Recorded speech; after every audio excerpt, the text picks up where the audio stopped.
Your base makeup isn't bad. You're probably just using the wrong tools. Let me show you which brush I use for each step of my base routine. To apply my cream and liquid products, I like to use brushes that are pretty dense. This is the Mange 52010 brush. I use this to grab my Danessa My Explore Balm in the shade 9.5. And the best way to use these brushes is to buff and stipple. Flipping the brush to the smaller side, and I can also use that to buff in my color corrector, just stippling it into the skin so it doesn't interrupt any of the product underneath. To apply foundation, you obviously want to grab a dense brush because it's a liquid or a cream, but you want one that's a little bigger just so you can move the foundation around a little more depending on its texture and finish. I like to use this Jessup Beauty F1 brush. It's 100% a Makeup by Mario dupe, but it's good.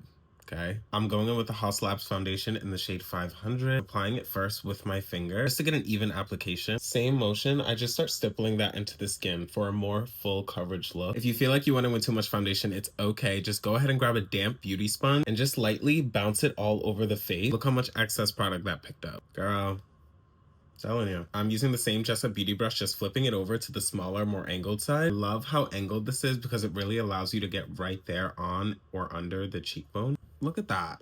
Look at that. Look at that. Now, to blend my blush, I'm using the Mange 5209 brush. This is also a pretty dense side, but it's really flat. Period. Look at that blended out like butter.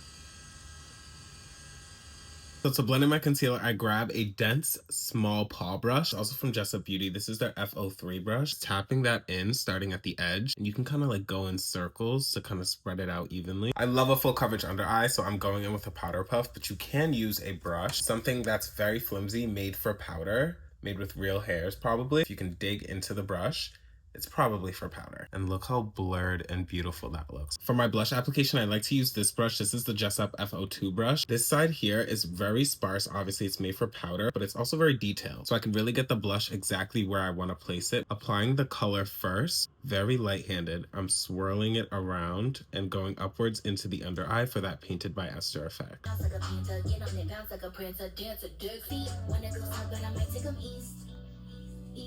Because it's east side.